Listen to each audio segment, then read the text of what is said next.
देख रहे आवाज इंडिया, देश की भरोसेमंद आवाज में हूँ प्रीति। आइए एक नजर डालते हैं देश विदेश की 10 बड़ी खबरों पर।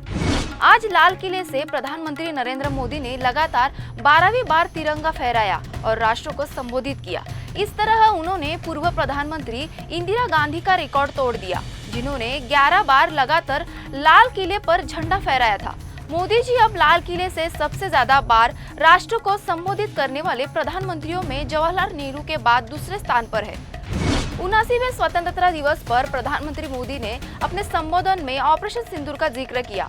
उन्होंने भारतीय सेना के साहस को नमन करते हुए कहा कि हमारे जाबाजों ने पाकिस्तान में आतंकी ठिकानों को तबाह कर देश का गौरव बढ़ाया।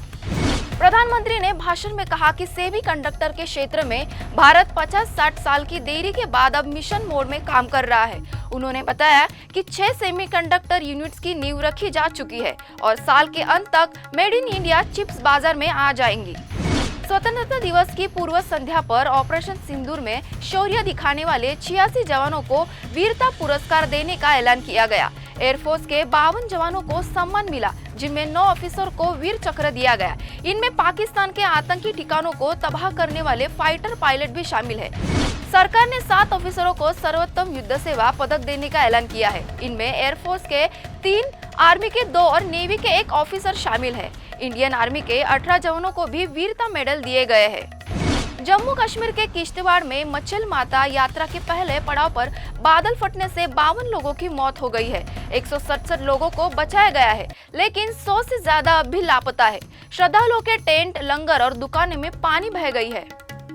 कानपुर मंडल में गंगा और उसकी सहायक नदियां खतरे के निशान से ऊपर बह रही है।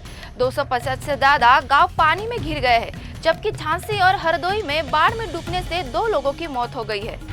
अमेरिकी राष्ट्रपति डोनाल्ड ट्रंप ने दावा किया है कि उन्होंने भारत और पाकिस्तान के बीच एक संभावित न्यूक्लियर वॉर को रोका था। ट्रंप ने कहा कि उस वक्त 6-7 प्लेन गिराए गए थे, जिनमें से 6 पाकिस्तान के फाइटर थे। ये दावा ऑपरेशन सिंधु से जुड़ा हुआ है।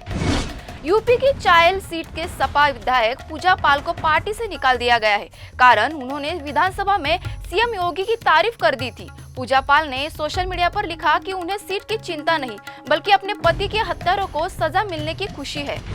अमेरिकी वित्त मंत्री स्कॉट बेसेंट ने भारत पर 25% अतिरिक्त टैरिफ लगाने की चेतावनी दी है।